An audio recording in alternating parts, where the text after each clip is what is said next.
A dos Fachós é unha das tradicións con máis arraigamento da provincia. A súa orixe pérdese no tempo. Algúns historiadores falan de antigos rituais castrexos do culto ao sol, outros de crenzas relixiosas e pragas. O certo é que a festividade, que noutrora se limitaba a unha celebración entre a veciñanza que competía por ver quen levaba o fachón máis grande, hoxe reúne en Castro Caldelas a milleiros de persoas e unha inmensa maioría chegadas de fora da comarca.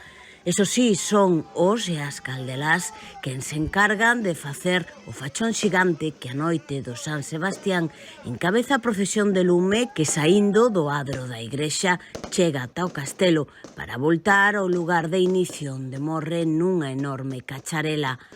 Anda polos 40 metros de largo e é o resultado dunha semana de traballo e a colaboración de 20 veciños e veciñas que a maiores preparan tamén outros 500 fachós máis pequenos que se reparten entre os participantes, mantendo viva unha costume centenaria que pasa de xeración en xeración e que representa, sen dúbida, un dos principais reclamos turísticos do lugar.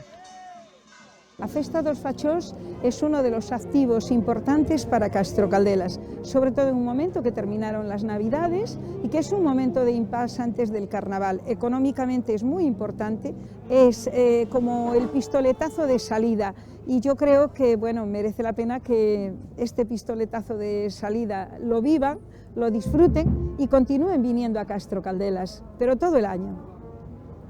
Detrás dos fachós hai un proceso que comeza co sementado do centeo, que despois haberá que segar e mallar para acadar a palla que cada 19 de xaneiro arde en Castro Caldelas. E como en Galicia non sabemos falar de festas sen o elemento gastronómico correspondente, a noite dos fachós cease chourizo asado e, por suposto, que non falte o viño, a música, as charangas e os gaiteiros.